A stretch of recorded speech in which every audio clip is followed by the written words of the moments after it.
And y'all, we are here for another episode of Bleav in Kentucky, #1 podcast network for professionals. Everybody go subscribe and check out. We got another fun episode that's going to be right on your way. We got two former UK football cats on here to get us caught up on everything that's going on. We head into fall camp. We got a DB who joined us. He played from 94 to 96.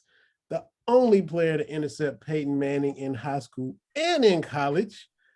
We got Van Hiles. What's up? What's up, V? What's up, man? Fellow VH. We got the running back, Twinsburg's finest from 96 to 99. We're talking versatile, catch it out the backfield, run it, tote it, whatever you need. Talking about the one and only Anthony White, man. A. White, what's happening? What's going on? Not too much, man. Shout out to the Heights one time, not Twinsburg, the Heights. 216. I do know that. Got family. Exactly 330.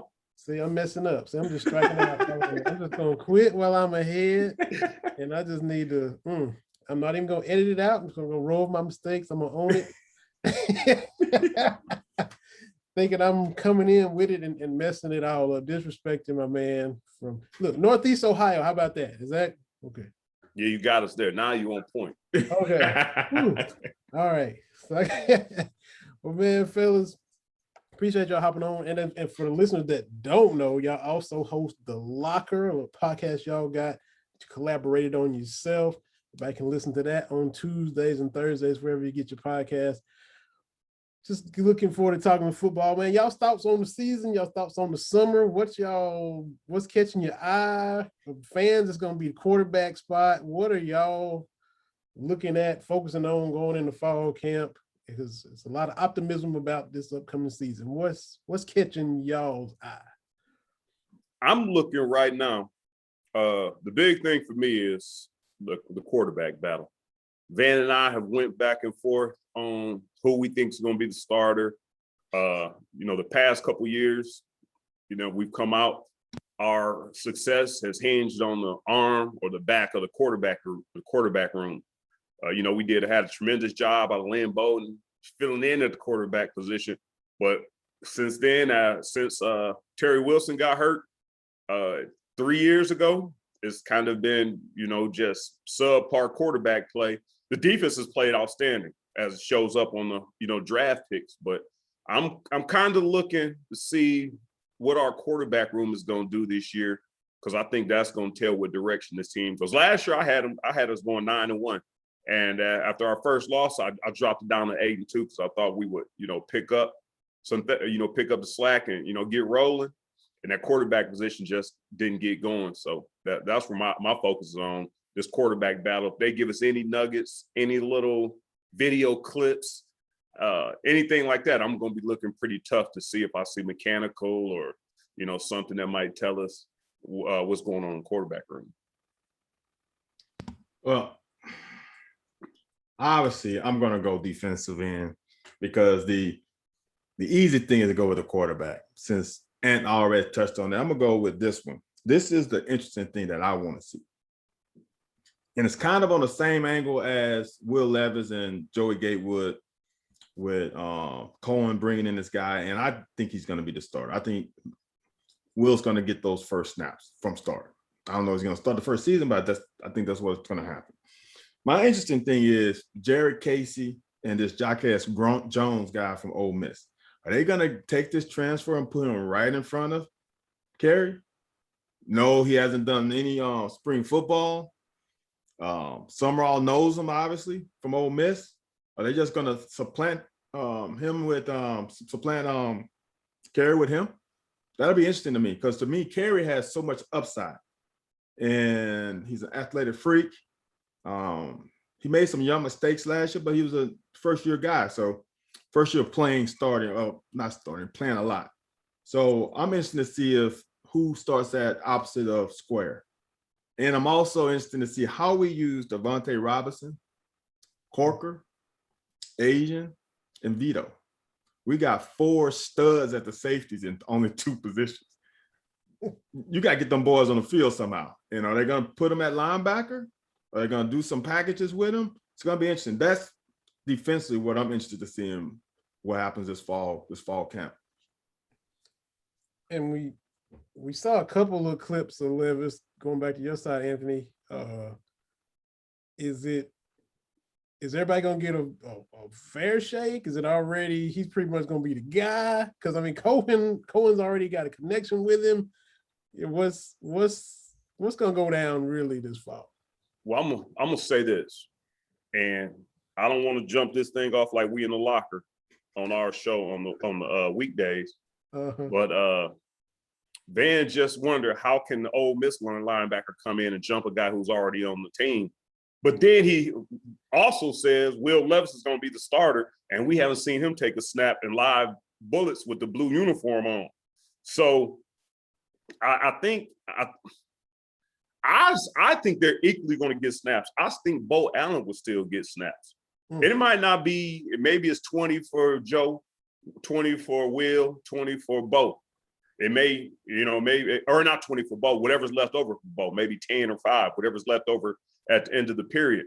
But I think you got to give them equal amount. And I came up with the idea that I say on Monday and Tuesday, let Will Levis take the first snaps.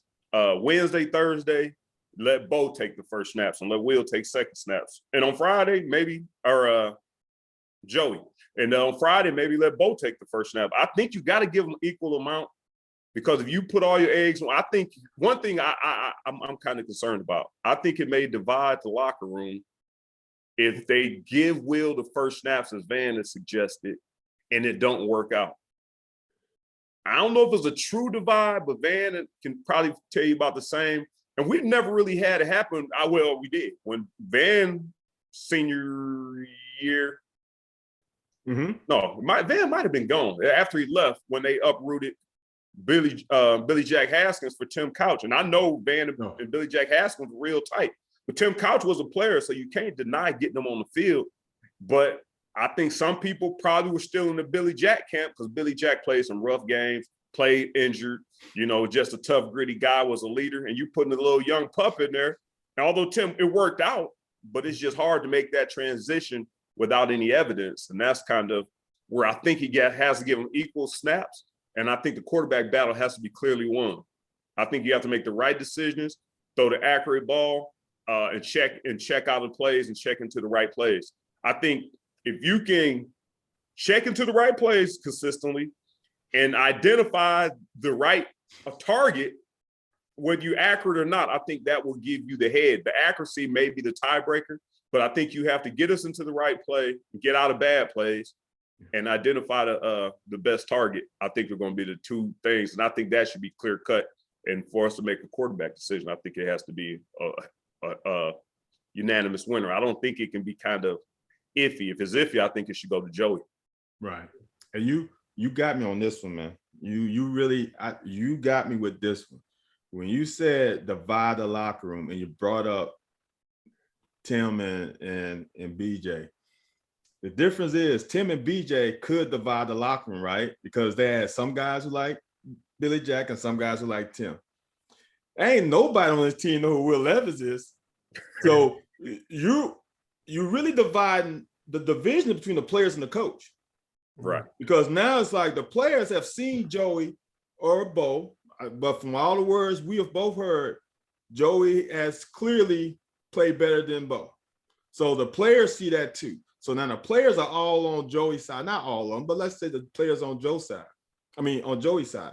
Now they're bringing Will, and the players are looking at Stoops like, wait a minute, this guy just went through all spring ball out. You getting a transfer. That doesn't sit right with me, because what? If another transfer comes in and do the same thing, my job is at stake, because you just did it once. You're going to do it at that position. You're going to do it in any position. So that division could be between the player and the coach more than players and players, which will be interesting. Yeah, for sure.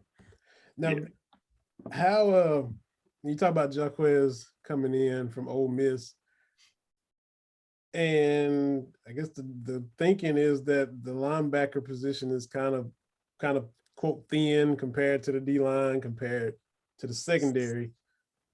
If he hadn't have come in, what would your opinion be of the linebacker group, if he isn't added to the roster?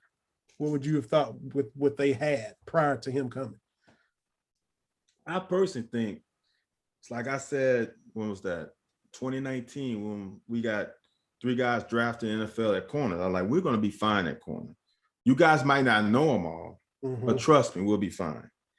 We got Martez Thor. We have Jared Casey. We got Square, whom is the most important guy. Now, if Square goes down, we're thin because he's the leader. He's the defensive quarterback. As long as Square is playing the majority of the snaps and he's on the field more, directing the team, getting them in and out of calls, getting them in and out of huddle, which is huge, I think we're fine. I personally, then we got the kid from Michigan State, the linebacker from Michigan State. So are we thin? I don't think so. Are we inexperienced in the system? Yes. But Jamin Davis was inexperienced in the system too. Yeah. So the way we coach, the way we develop, on the defensive side, I have no issues with our linebacking core. How many linebackers do you want? You want 8? I mean, come on. We are too deep at linebacker right now, and that's all you really need because those linebackers can rotate. And it's kind of like last year, if Chris Oates doesn't have his physical situation where he'll had to deal with that, we still don't even know about Jamin Davis yet. And y'all guys know the next man up, step up, be ready to take advantage of the opportunity. So it could be the same thing this year, like you just said. We might not know who it is or who's waiting in the wings if their number is called. Exactly. But it's kind of like Van said, though. I think that position is probably like you did state that, right? If you just looking at all the positions, we are probably thinner. With our recruiting, I think we've established that even on our second tier of linebackers, they could play in the SEC. It's not a drop off to where your starters get hurt. Now you're playing with MAC players or something like that. I think we do have a caliber of players at that position that second string, we don't have a fall off. But the one thing Van said that kind of I don't want you to gloss over is we have so much talent up front and so much talent on the back end that in the middle, as long as if you're athletic enough, as long as you make a good football play, you're going to be pretty safe there because our up front is strong and our secondary is extremely strong. So you can kind of hide the backers, which is typically the other way around. The backers usually dictate way the team goes. Right. But I think we got good enough athletes, especially with Square in there, that we can that if we do have to, put some younger talent in that may be not the experience, but they are athletic enough. I think we have enough talent around them that they can still be successful. Right. Now, I'm gonna flip back to you real quick, Anthony. With the new offensive coordinator coming in, you played the position. You're a running back. This running back room is deep. Chris Rodriguez is coming off of a solid year. He's the veteran. He's the quote unquote old head in there. Will he have, or will he maybe feel a little extra pressure just because everybody's slate is clean now? You got a new coordinator coming in. Will he feel extra pressure to really turn up? Because look, they always looking for who's next, and you got some young guys who have some ability. Does that put a little extra pressure on him because you're not just a veteran? Because everybody's kind of at ground zero with a lot to prove. Being a veteran, if you were in his position, would that put extra pressure upon you? No, I've been in that position. I think that Chris is going to be the one, I think, providing the pressure. I mean, his athleticism, his strength, his experiences, they are going to be the things that the coaches are going to know. He's going to, as Van stated, when we start summer practice or preseason practice, he's going to be the one lined up in the backfield. He's going to be the one picking up blitzes. He's going to be the one, toting the ball on first down. So if he picks up 5, 6, so it's on him. And he has all the tools to do the things. I don't think he has to worry about one of these younger guys or Cavassier Smoke jumping over him because he's going to be the first one out there. He has all the tools to do it. I think, and I think this year he's going to see the minimum 20 touches a game. If he doesn't see 20 touches a game, our offensive coordinator is failing us. I'm thinking 25 should be where he's at on a good game. If we get down, it may be low 20s because we might have to go down the field a little bit. But no, I don't think Chris should feel any pressure. The only pressure he should feel is showing the coaches what he can do. But he's going to be the first guy, so the only person to get him leapfrog in the lineup in the depth chart is himself. So, no, I don't think it's be any pressure. I think he should be eager, though, to prove to the offensive coordinator that, look, you need to get me the ball 25, maybe 30 times a game, and I'm going to show you why. Well, I'm going to say this. There's going to be a couple games he's going to get under 20. He's going to get under 20 because we're blowing somebody out, and we're going to sit him out to rest him up for the next week. That's what I'm putting out there. There's going to be a couple games where we're going to be so far ahead that they're going to sit him down and give Jutan and some of them other boys some run. Tisdale some run. That's what I'm saying. That's the scenario right there. That's the scenario. I'm just bouncing around. I'll come back to you again, Anthony. But Van, your thoughts, because this is your position. This is your wheelhouse. Your thoughts on the Chris Collins hire? Because Klink goes to Michigan. You have to get a new DB's coach. Your thoughts on Chris Collins coming in? What do you think? It's hard to gauge because I'm not there.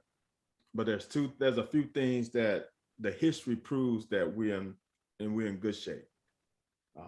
Everybody was up in arms when Derek Ansley went to Alabama, like, oh my God, we just lost a great recruiter. Well, what are we gonna do? Well, we got clean scale.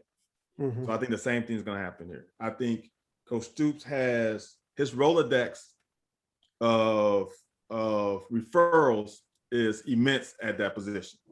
So I would never second guess. Look at all the defensive hires who came up. Brad White, Sumrall, Big Stu.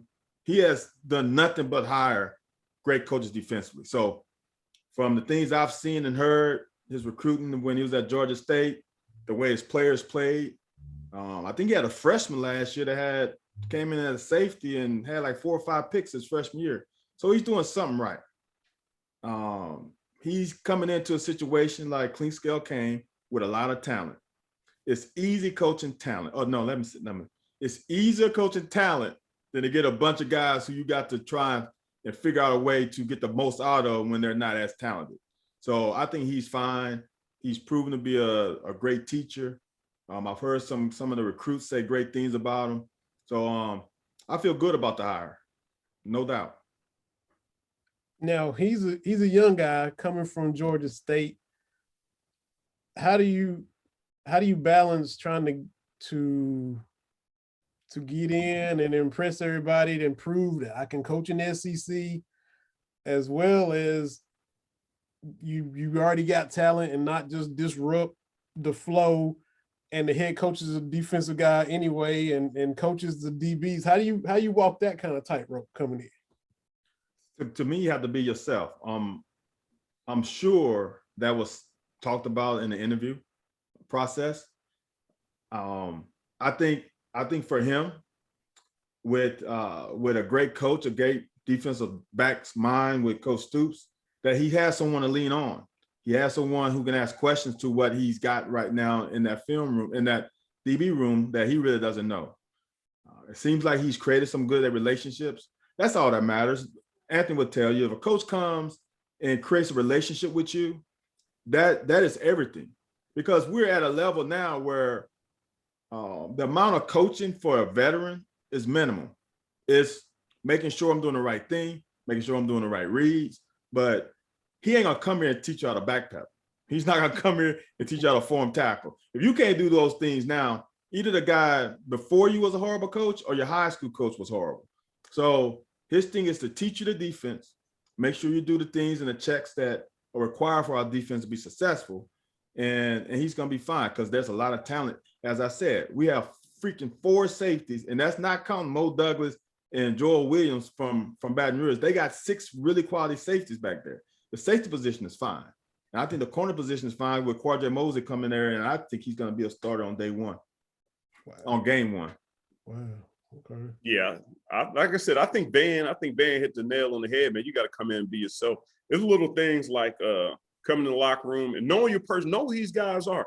I've been in certain places where people, hey man, hey, I know what hey, I've seen you catch the ball. You let these guys know I watch film on you. Hey, I'm gonna get you, we're gonna get you to the next level. What you can't do is come in there and saying, hey, look here, suckers. Hey, everybody gonna toe the line. It's gonna be a new sheriff in town. Yeah. We're gonna do things differently now. No, like Van said, come in, be yourself, be personable to let them players be themselves and adapt as much as you can. Now, I'm not saying this wasn't playing when me and Van were playing. Coaches told you what to do. If you didn't do it, you wasn't on the field because they jobs online. Now with social media, the transfer portal and all this other stuff, you kind of got to come in and appeal to these guys, these younger crowd. And that's when you said he was younger, that's kind of on his side, man. You know, knowing all the new music. You know, but I think the biggest thing you come in and do is do a little research on the players. Let them know you know who they are. You respect who they are. You just trying to help them get to the next level rather than I've been at Georgia State and I know how to do this. I know how to do this. You guys are going to listen to me, which I don't think he's going to do. And like I said, that's Stoops' position. So I think Stoops still has a huge hand on that and a lot of leverage in that room as well. So I think he'll help make that transition. But with the recruiting background that he has and his youth, him being a little bit younger than most of the coaches, I think his eager to prove himself, I think are the biggest things. I don't think you have to worry about him making a transition with the players or into on the staff. It might seem a little weird to us, but Cohen coming in and none of the QBs have ever taken a snap under center. How are you?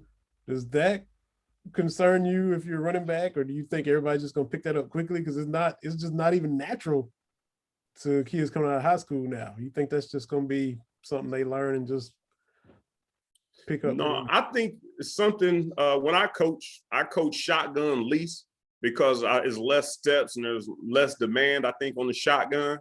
So I usually coach everything under center and the shotgun, but I do everything under center most just to make them get used to it. And I know these guys in college probably haven't done that, but I think that's something they've got to get used to. The same way in 95 and 96, I was running the speed option underneath the center with Billy J. Haskins.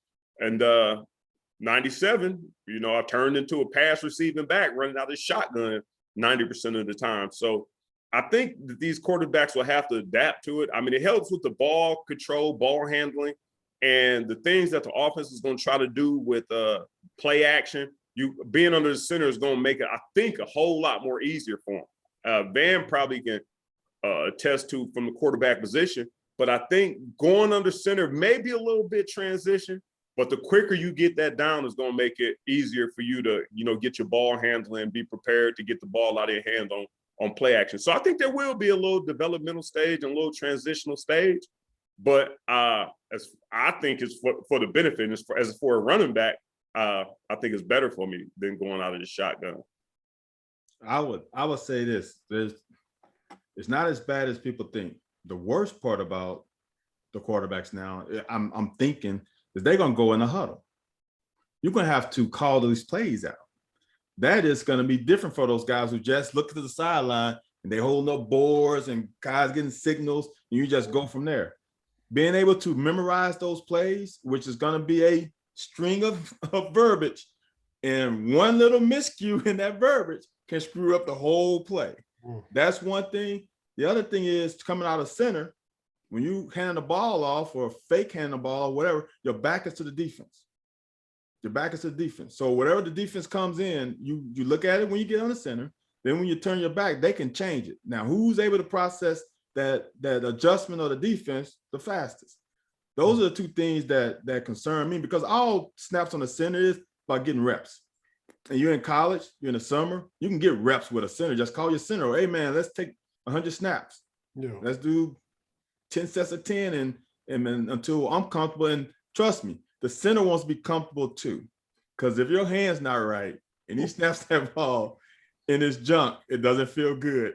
Trust me.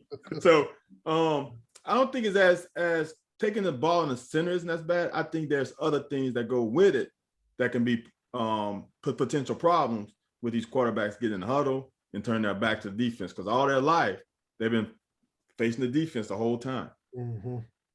You talk about, Anthony, how you had to switch to becoming a pass catching running back out of the backfield. These guys haven't done a lot of that, and it looks like they're going to be asked to do a lot of that. So how was that transition for you? Is it all about reps like Van just talked about? And how do you see the guys on the roster transitioning into that this year into this new offense? Oh, yeah, it's absolutely all about reps. I mean, the jugs machine, like you said, the quarterback is taking snaps. If you're the running back, man, and that's perfect. You get the quarterback, center, running back, play action, quarterback, get his eyes down, drop it off to the back in the flats. But there's nowadays, there's so many things. You got the jugs machine, tennis ball machine. You can just play catch with other running backs and quarterbacks. You could also play catch with people who really can't throw the ball because you can get the ball coming in different angles and with different velocities and things like that. So I think it's big on reps, but I think Chris Rodriguez has pretty soft hands. Smoke shows. They lined him up in the slot a few times. A receiver, he has pretty good hands. Tisdale seems to have pretty good hands, and the freshman, the running back who caught the right. The long. What'd you say? Talking about Wright? Yeah, Lavelle Wright. He has good hands. So I think the running back's ability to catch is going to be pertinent in this offense on play action. When things aren't open down the field, it's going to be underneath the same things I made a living off of. But I do think for them to be successful at it or be more comfortable at it, when you catching what I was catching, 10 and 12 balls a game or getting 10 and 12 targets a game, you are expected to catch about 10 of them boys. It ain't like you throw it to the back and it's off his hands. No, like it's going to be when we come to you on 3rd and 4 and we play action and hit you on 3 yards, you got to catch that thing and get up the field a yard. So I think it's going to be repetition, either with quarterbacks, jug machine. Just catch as many footballs as you can, so your hands can get used to absorbing the ball and getting it into a protected state really quick. It's something you have to work on. I don't think this is something you just do during practice. You have to do it outside of practice a lot more. Just get acclimated and get your hands soft to receiving the ball. Mm-hmm. Speaking of receiving, I'm gonna go over to you, Van, first. And you covered many different receivers. The receiver position here, maybe of all the position groups, seems to have been the one that's still sketchy, hasn't really had a lot of production, had a lot of turnover at that position coach due to production of various different things. Boo Knight right now is on thin ice for off the field stuff. So when you look at that whole group, what do you see? What do you expect? What's it gonna take to get it to click like other facets of the team has clicked? Because we've seen the progress since Stoops has been here. And what's it gonna take to jumpstart this receiving core? Was it quarterback related? Was it receiver related? What's the vicious cycle? Just how can you pinpoint it? What is it? To me, this receiving core reminds me of my Lakers. In the bubble last year. In the bubble last year. I mean, your Rockets ain't doing too hot either, but I digress. But number 2 pick, we coming back. When Rondo came back to the Lakers in the bubble, we made that run because he put everybody in their right role, in their right positions that they can have the most success in. And I think that's what Wandale does for this receiving core. He puts Josh Ali as the second receiver, and he puts Epps back in a role that he can best be successful in, is just going deep. So now we got 3-level attack now with Epps going deep, Wandale working that slot, and hopefully Josh Ali working that intermediate route. Now, the great thing about this group is, I guess the bad and good thing is we have a lot of unknowns, but we have a lot of talent. You have Donut from last year, who's supposed to be one of the top guys out of Ohio. Yeah. You got Tate, who was supposed to be a great guy coming from Louisville. And we got these guys coming in this year with Magwood and Ants, one of Ants, Diamond in the Rough, Ross, and we got Christian Lewis. So one of those guys I just named what? That's 6, 7, 8 guys. If you can't get 3 or 4 out of there, that's a problem. And I think we have a lot of, I guess, unknown depth, but we have a lot of talented depth. And it's up to your boy Bo Knight on thin ice. You better refrigerate some of the ice and make that ice thicker so he has a solid ground. And what he can do with that is develop some of these young guys and get 1 or 2 of those guys to come and help out Ali, Epps, and Wandale, and we'll be fine. I'm not as worried about it as some people because we got a new offense who I think will scheme these guys open more. What about you, Anthony? And we didn't even mention DeKale. Didn't mention Crowder's in there too. That's one other dude that can be maybe jump in the mix. What do you think about Anthony as far as jump starting this receiving core and getting some production? I'm right on line. I'm right on line with Van, man. And like you said, man, I think Bo Knight need to worry about a little bit more coaching than running them streets. But one thing that it's been back and forth, and I know a lot of former players didn't know for the past couple of years. Do we blame the quarterbacks for not getting the ball to receivers? Or do we blame the receivers for not getting enough separation for the quarterback to want to throw on the ball? That's been a question. With the new offense and the play action and I think the emergence of Chris Rodriguez, I think there's going to be a lot more clear open paths if the receivers want good routes. And the other thing Van kind of alluded to that I think is going to be huge, and it's going to be on Bo Knight. It's going to be on Bo Knight. We got some young talent coming in. We got Trayvon Morgan coming in from Michigan State, big, tall receiver. We got my boy Ross coming in. We got local boy Crowder's coming in. Mag Woods already over there catching balls. I'm talking about if you don't have it, I think it before, and you saw how the transfer portal started off early this spring. You saw the transfer portal was that, hey, a lot of these guys got the hell up out of here, and they not even picked up by Power 5. None of them getting picked up by Power 5s. Right. So what are you doing playing in the best conference in America? And one of my boys, Bryce Oliver. I think Bryce Oliver could have played here. And maybe he wasn't patient. Maybe the writing was on the wall and coach told him. And maybe he wasn't doing the things off the field to prepare himself to be successful on Saturday. But we lost a lot of people, and we brought a lot of young talent. We got big receivers, route runner receivers, fast receivers, strong receivers. We got all different types. So like Van said, I think Robinson's going to be steady. I don't think we got to worry about him. But if Epps and Ali can't get the job done because they've been here for several years and we kind of know what to expect out of them, and if they don't show us anything different, we got some young talent that might tell them, as Coach Stu would say, hey, come over and watch the game with me. So that's one luxury we have in the receiving room this year. And that's what I was kind of asking you about with the running back. Would C-Rod feel that kind of pressure with all these young backs coming up? But instead of being the running back room, it would be the receiver room where you got these veterans that haven't shown anything that could be pushed on to the side. So that could be where it could happen. And that was the operative phrase you used there that hasn't shown anything. Rodriguez has shown stuff. Right. Right. He just happened to be, he was back in the backfield with AJ Rose, which is good back. He's got an opportunity to play on Sundays and things.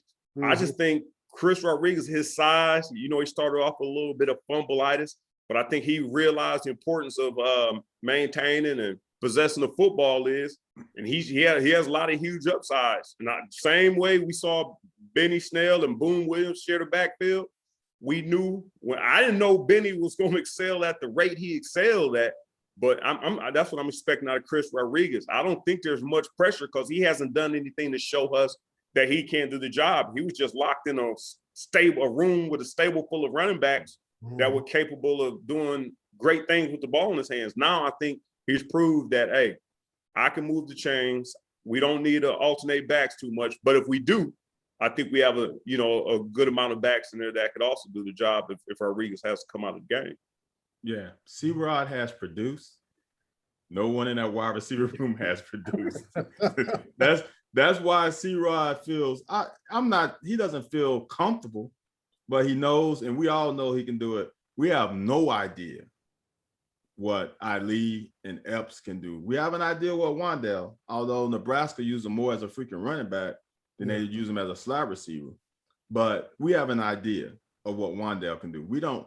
I mean, what Josh Ali, we got a glimpse, I guess, a little bit in Epps in the bowl game. We got a little bit, but we really don't know. C-Rod has proven in 2 years what he can do, and he deserves that number one route, that number one spot, and to be comfortable in that number one spot. When y'all look at the rest of the SEC, the lay of the land throughout the league, what stands out to you? Who you think has what? Who you think's gonna do what? Just kind of observing from afar with the other squads. I don't think anybody really jumps off the board, especially in the East. I thought we've been better than Florida the past 3 years. I don't take the score off the board. I think we've been better. Yeah, in 5 years. I was saying 3 for certain. No, yeah, you're actually right. It does go back 5 years. Last year, you take Kyle Pitts out of the lineup.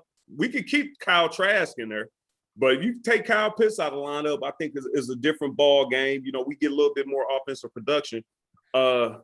Georgia, you never know what they always going to excel, but I think our strong suit is going to be stopping the run. And they still having quarterback issues over there. They may have found a quarterback that can, take snaps and possibly complete passes, move the chains. But we're not worried about them. Tennessee is still doing Tennessee things. We got Missouri. I think we owe Missouri. They lost Roundtree, and I don't think we called a good game. I put that one on the coaches. I don't think we called a good game against Missouri last year, so I'm not really so much concerned about them. So in the East, man, I think we are right in line to battle for the SEC East. And who do we have on the schedule from the West this year? LSU and Mississippi State. LSU and State.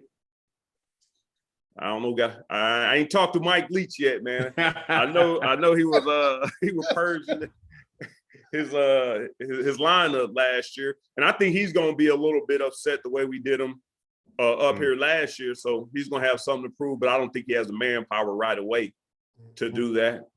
LSU, they got a lot of turmoil over there, man. I'm not going to say 12-0. But there's nobody that really scares me. But I do say I would be extremely surprised if we weren't in the battle for the East. I don't see where the competition will come from us in the East. Like I said, maybe Georgia may overnight get their quarterback problems together. I don't see any strong competition coming from the East this year. I agree with you. People are sleeping on the job Dan Mullins has done with Florida from the previous, the guy who was just fired from South Carolina. South Carolina is a new coach, and let me go back to Florida. Emory Jones is that starting quarterback. Emory Jones has been there a long time. The guy who jumped him in the depth chart was a guy who hasn't even started in high school. So how you lose Felipe Franks and then start a guy who hasn't started? I mean, he was behind some studs. He was behind Derek King, high school. I understand, but he still didn't start a high school game. So he jumps you,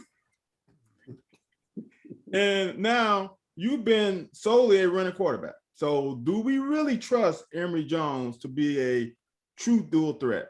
I'm not sure. I don't see it. Georgia just has talent. They just have so much. They wake up. Kirby Smart wakes up with 5-star guys just want to come there. So that's a problem. But South Carolina, new coach. As Anthony said, we owe Drink something at Missouri. And all the stuff that surrounded that game still pisses me off. They didn't play the week before. They didn't play the week before that. They had 2 weeks off. They were supposed to play Bama before us. Don't you think playing Bama before us would have made a difference in that game? They game planned for us for 2 freaking weeks. And then we had the whole Slaughter thing. And that was a bad timing for us. We owe them one. Tennessee got a new coach. Ain't gonna happen. So to me, we are even with Florida this year because we both have quarterback issues. They have to replace a receivers in a freaking once in a lifetime tight end at Florida. So who's going to be catching the ball? who's going to be throwing the ball. And I don't trust Grantham as a defensive coordinator. So to me, we are two. We're in that second level with Florida. Georgia's obviously number one, then it's us in Florida. Then who cares who comes after us? And we are lucky to get LSU when we get them. They're having turmoil at their quarterback position just like everyone else. And they got a new defensive coordinator. So I'm not sure. And Mississippi State, Mike Leach ain't ready yet. I mean, he has a great quarterback, but I'm not sure the skill position, the offensive line is quite where he needs it to be.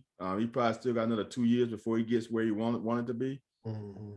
If we don't win 9 games, I'm upset. I'm not saying double digits yet, but 7 games should be the floor. Mm-hmm. Makes sense.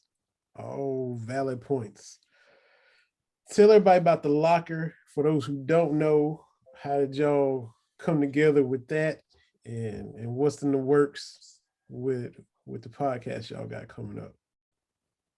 Oh man, the lockers are just an idea, man. You know, I always get along with guys. Bands come in town a couple times, and you know, I get together with a lot of the former players, alumni, man, and we go out to dinner or something. All we talk about are times that sideline antics that happen, stuff that happened in the game, stuff that happened during meetings.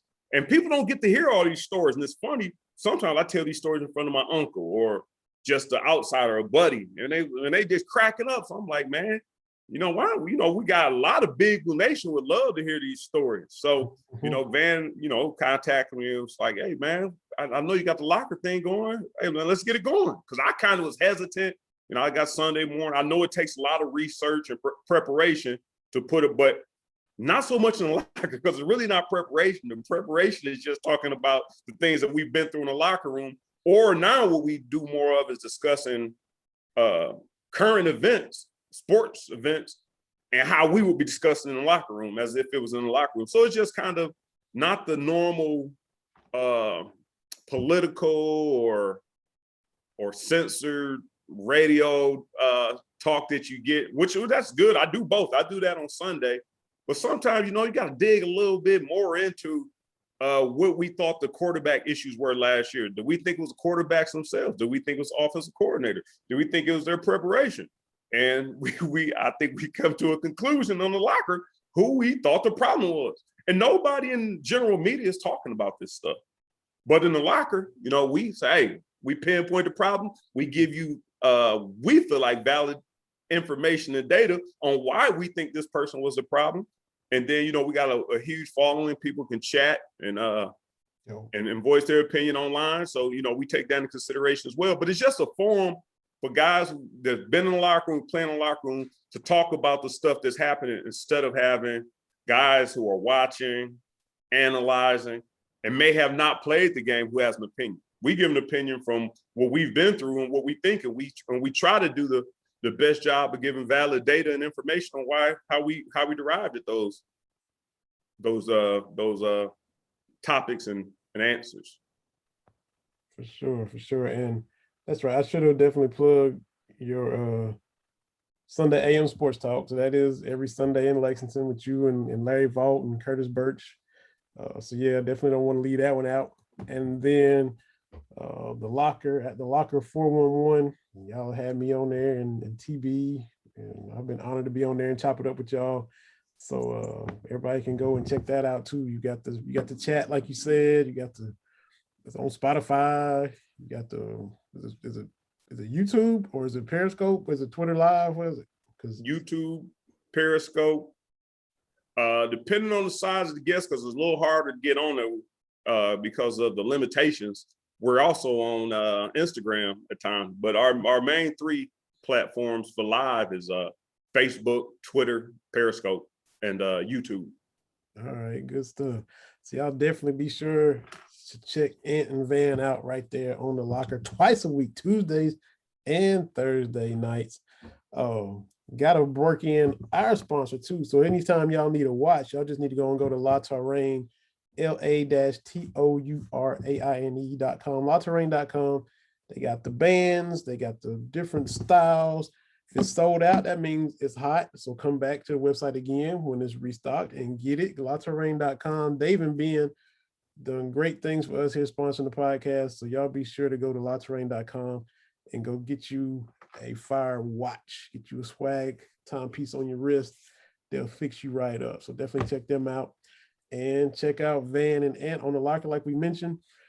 Football season is coming. Y'all gonna have little nuggets from fall camp. It's gonna seem like it's gonna take forever when you get to that little period of summer between now and the 1st of September, but be looking to hear y'all's insights on what y'all hear and what y'all see and what y'all feel might happen with different position battles and how guys are adjusting and all that. So definitely looking forward to it. Appreciate it, man. It's been another episode of Bleav in Kentucky, man. Thank y'all for hopping on and chopping it up. And we'll do it again. Another episode coming to y'all next week. There's an episode of Bleav in Kentucky. Rate, review, subscribe. Check it out. Twitter, Facebook, Instagram, TikTok. We'll see y'all next time. This has been Bleav in Kentucky, presented by Bet Online. Everybody take care.